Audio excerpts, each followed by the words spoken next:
Baik pemirsa, kita lanjutkan perbincangan malam hari ini meskipun tadi Bang Herman sudah ingin menyampaikan pendapatnya, tapi kita coba ke Prof Lili dulu. Prof, ini apakah kedatangannya hanya sekedar minta nasihat? Yang ditulis sih begitu Prof di Instagram Setwapres yang mengatakan bahwa kunjungan juga dalam rangka mengucapkan selamat ulang tahun, meminta nasihat untuk membangun negeri. Tapi nampaknya publik juga tahu siapa kemudian partai politik di belakangnya, adakah juga kepentingan politik yang coba dibahas dalam pertemuan ini Prof? Ya, pasti itu ya. Seperti dikatakan Pak AHY kan di media itu selain mengucapkan selamat ulang tahun ke Pak SBY juga membicarakan masalah-masalah kebangsaan. Nah kita memang menafsirkan berbagai macam apa masalah kebangsaan.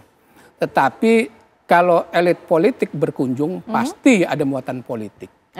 Nah saya membacanya adalah ini bagian dari roadshow politik Mas Gibran. Oh, yang sedang roadshow Mas Gibran. Mas Gibran. Kita tahu bahwa baik di medsos maupun demonstrasi yang kemarin itu kan sampai saat ini kan salah satu isu yang disuarakan adalah adili Jokowi dan makjulkan Gibran. Nah roadshow politik yang sudah dilakukan oleh Mas Gibran kan dulu ya beberapa bulan yang lalu ketemu Pak Tri. Penandatangan pemakjulan dari Purnawirawan TNI.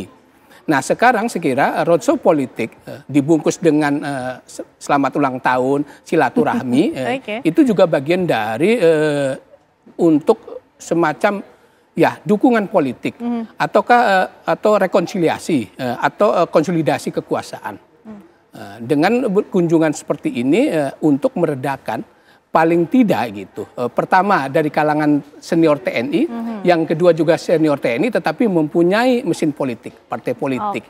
Yang dianggap cukup mampu untuk memberikan kekuatan. Betul, backup kekuatan agar isu pemakjulan itu dan adili Jokowi itu tidak menjadi suatu keputusan yang dilakukan oleh penguasa saat ini gitu atau oleh DPR gitu. Jadi saya beranggapan ini bagian dari konsolidasi dukungan politik terhadap elit-elit politik. Nah Pak SBY sebagai tokoh senior yang memiliki pengalaman tentu juga memiliki pengaruh yang signifikan. Apalagi dia mempunyai kursi di lembaga perwakilan politik. Gitu. Bang Herman, Pak SBY menyadari ini bagian dari konsolidasi dukungan politik karena yang bertemu bukan orang biasa, Bang Herman, elit-elit politik ini. Ya tadi saya sampaikan bahwa Pak SBY ini memiliki jiwa kenegarawanan yang sangat kuat ya, sehingga apapun tentu persepsi masyarakat ya demi kebaikan bangsa dan negara, demi kebaikan rakyat, Pak SBY akan sangat terbuka untuk siapapun. Dan termasuk ya pada kesempatan ini saya meyakini bahwa Pak SBY akan memberikan nasihat-nasihat kebangsaan yang tentu ini juga bermanfaat untuk bangsa dan negara. Mengenai spekulasi yang disampaikan apakah oleh para pengamat, para politisi, praktisi, saya kira itu sah-sah saja lah. Yang pasti bahwa yang saya tahu menurut saya Pak SBY juga memiliki batasan-batasan di dalam bagaimana merespon terhadap siapapun yang tentu akan datang ke tempatnya beliau gitu. Batasan-batasan ini maksudnya memfilter siapa yang hadir atau memfilter perbincangan sampai batas mana Bang Herman? Ya pasti dalam batas yang ini untuk kebaikan bangsa dan negara. Dan rakyat Indonesia. Baik. Kita coba juga malam hari ini berbincang dengan sekjen dari relawan Gibranko, ada Mas Pangeran Mangkubumi. Selamat malam Mas. Selamat malam Mbak. Langsung ditanya nih baru duduk nih. Mas, ini kan Wapres Gibran berkunjung ke Cikeas bertemu dengan Presiden ke-6 Republik Indonesia Susilo Bambang Yudhoyono. Momentumnya, timingnya kok berdekatan ya dengan setelah reshuffle dilakukan oleh Presiden Prabowo. Responnya sendiri dari Wapres kita seperti apa sih memang Mas? Sebenarnya gini, kita harus ingat juga bahwa di dalam kehidupan berbangsa dan bernegara, ruang-ruang yang lebih dalam dan lebih kompleks ini selalu ada. Dan saya rasa dengan pertemuan kemarin justru ini menjadi sebuah manifestasi. Kalau kita tarik dalam filosofi Jawa ada yang disebut dengan lembah mana, lan andap asor. Jadi adalah sebuah bentuk rendah hati dan juga sopan santun yang ditunjukkan oleh Mas Gibran Rakabuming Raka. Dan saya rasa memang sudah sepantasnya sebagai seorang pemimpin muda, Mas Gibran datang kepada seorang tokoh bangsa senior yang syarat dengan pengalaman tentunya dalam memimpin Republik selama 10 tahun. Dan tidak bisa dipungkiri juga bahwa baik Partai Demokrat, baik Pak SBY dan juga Mas Gibran ini adalah satu bagian daripada sistem kekuasaan hari ini untuk membantu memastikan bahwa program-program pemerintahan yang dipimpin langsung oleh Presiden Prabowo Subianto dapat sukses gitu. Jadi tidak ada nuansa politis di sana, justru saya melihat Mas Gibran memberi pesan yang meski terdengar sunyi tapi juga syarat akan makna, bahwa terlepas dari segala polemik dan peristiwa politik yang terjadi belakangan ini, penghormatan dan juga meminta wejangan kepada generasi senior menjadi sebuah keharusan yang dilakukan. Mas, nuansanya kita mungkin bisa bilang lepas dari nuansa politik karena kemudian datangnya juga di ulang tahun Pak SBY. Tapi yang hadir ini kan elit-elit politik, Mas. Publik juga kemudian pasti punya pemikiran lain, punya spekulasi lain ketika elit-elit politik ini bertemu. Apalagi kemudian kita tahu Mas Wapres Gibran Rakabuming Raka, putra dari Presiden ke-7 Republik Indonesia, Joko Widodo. Ya, artinya gini, saya melihat bahwa tidak semua hal dalam politik ini harus dianggap dan dibaca sebagai manuver politik. Jadi memang ada dimensi-dimensi kebudayaan yang juga harus kita cermati. Tadi juga sudah sempat disinggung bagaimana dalam tradisi dan kultur sosial politik kita, ini sowan, berdialog dan juga mendengarkan wejangan ataupun masukan-masukan yang konstruktif menjadi sebuah hal yang wajar-wajar saja dan yang lumrah dilakukan. Apalagi kan juga tidak mungkin ketika Mas Gibran sebagai seorang simbol pemimpin muda tidak membutuhkan gitu masukan-masukan dari generasi-generasi sebelumnya. Ini kan menjadi sebuah pesan bahwa pemimpin-pemimpin muda sejatinya tidak harus atau tidak hanya memiliki keberanian, tapi dia harus punya adab, attitude, dan juga etika dalam berbangsa dan bernegara. Jadi gugurlah itu ya, tadi spekulasi kalau menurut Mas Pangeran ini tidak ada kok kepentingan politiknya begitu kan. Nah Prof Lili ini gimana? Karena kan Mas Gibran putra dari Pak Jokowi, tadi Mas AHY juga putra mahkota dari Cikeas, dari Pak SBY, Prof. Ya, sah-sah saja tadi berpendapat seperti itu ya. Tetapi di dalam kehidupan politik, apalagi kemudian aktor-aktor politik itu bergerak, pasti tidak di dalam ruang hampa, di dalam ruang kosong.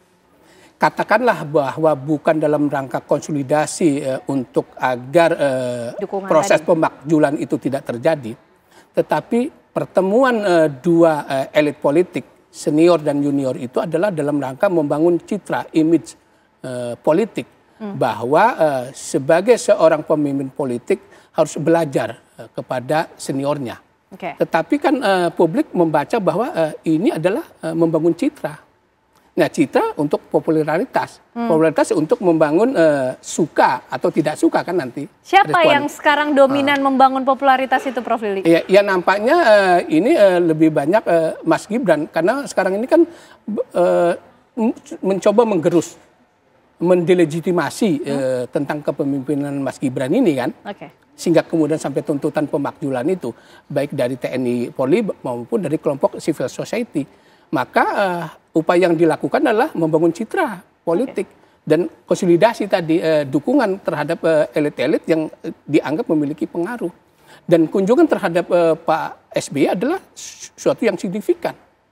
Dia punya massa, punya partai politik, punya aura kepemimpinan dan lain sebagainya.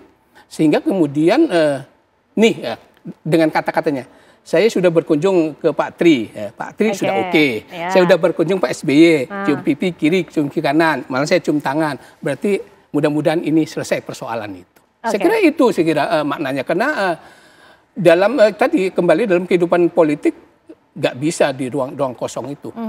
kalau saya silaturahmi dengan Mbak Ken, saya kira memang nggak ada makna politik apa-apa gitu. Tetapi sebagai elit politik udah pasti. Oke, Bang Hairon, ini tidak ada ruang hampa ketika para elit politik bertemu begitu, apalagi yang ditemui Presiden ke-6 Republik Indonesia yang punya signifikansi luar biasa tadi kata Prof. Lili. Gimana nih Bang? Ya semuanya tidak harus diukur dengan politik sebetulnya. Ketika kemudian silaturahmi, nilai-nilai kebaikan, ya semestinya itu kan diukur oleh sebuah norma yang lebih luhur, yaitu nilai-nilai kebangsaan. Jadi saya kira tidak perlu terlalu jauh dinilai secara politis, apalagi situasi terakhir bangsa kita ini kan sedang hangat gitu. Bagaimana seluruh instrumen bangsa, seluruh komponen bangsa untuk meredakan ataupun mendinginkan suasana. Inilah yang menurut saya menjadi kepentingan Pak SBY. Dan perlu dicatat bahwa dalam minggu-minggu terakhir ini juga Pak SBY bagaimana memikirkan terhadap situasi bangsa dan bagaimana bangsa ke depan. Oleh karenanya saya kira dengan kedatangan Mas Gibran dan siapapun tentu tokoh nasional yang ingin bersilaturahmi, sepanjang bahwa ini kemudian mendinginkan suasana dan bagaimana mendamaikan kembali, menyatukan kembali komponen bangsa. Tentu ini adalah hal yang penting yang harus dibangun oleh siapapun. Inilah nilai-nilai besar yang dibangun oleh Pak SBY. Jiwa kenegarawanannya ya tentu membuka lebar ruang-ruang yang jangan dinilai dari sisi politik. Ada yang lebih luhur, yaitu nilai-nilai kebangsaan. Nilai-nilai kepentingan untuk bangsa dan rakyat. Ini yang menurut saya dibangun oleh Pak SBY saat ini. Dan ini terbukti ketika bagaimana dulu panasnya suasana Pilkada DKI Jakarta misalkan. Mas Pramono Anung juga datang ke Cikeas, Mas Ridwan Kamil juga datang ke Cikeas. Yang terpenting bahwa suasana Pilkada kontestasi silahkan dibangun secara terbuka, secara fair, secara jujur, secara adil. Dan ini kan juga mendinginkan suasana.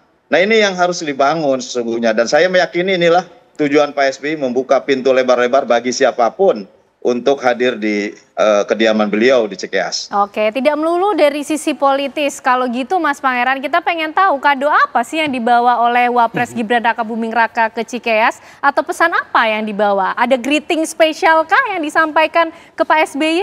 Tentunya kalau kita lihat kan ada sebuah alat lukis ya untuk Pak SBY, karena memang kita sama-sama tahu Presiden ke-6 Republik Indonesia kan suka melukis. Dan tentu lebih dari itu Mas Gibran membawa pesan kebangsaan bahwa sudah sepantasnya anak muda datang ke yang lebih tua, ke yang lebih senior untuk sama-sama berbincang terkait dengan kepentingan bangsa dan negara. Ini tentu sejalan. Kalau kita merujuk pada seorang filsuf politik abad 20, Isaiah Berlin pernah mengatakan dalam teori pluralisme nilainya, bahwa terlepas dari segala sekat yang ada, perbedaan pandangan, preferensi politik apapun, semua itu harus bisa ditunaikan, harus dihapuskan ketika kita bicara soal kepentingan nasional. Artinya memang pesan politik atau pesan kebangsaan itulah yang sebenarnya ingin disampaikan kepada bangsa Indonesia, bahwa tidak ada maksud dan misi politik tertentu datang ke Cikeas, melainkan bahwa Mas Gibran ingin datang sebagai seorang simbol pemimpin muda, datang ke yang lebih senior. Oke. Tentu kita sepakat kalau membicarakan kepentingan nasional tentunya menjadi satu hal yang utama dibicarakan. Tapi kalau bicara soal kepentingan nasional perlu politik nampaknya untuk sampai ke sana. Nah ini seperti apa agenda ke depan kira-kira? Usai jeda pemirsa, kami kembali hadir untuk Anda.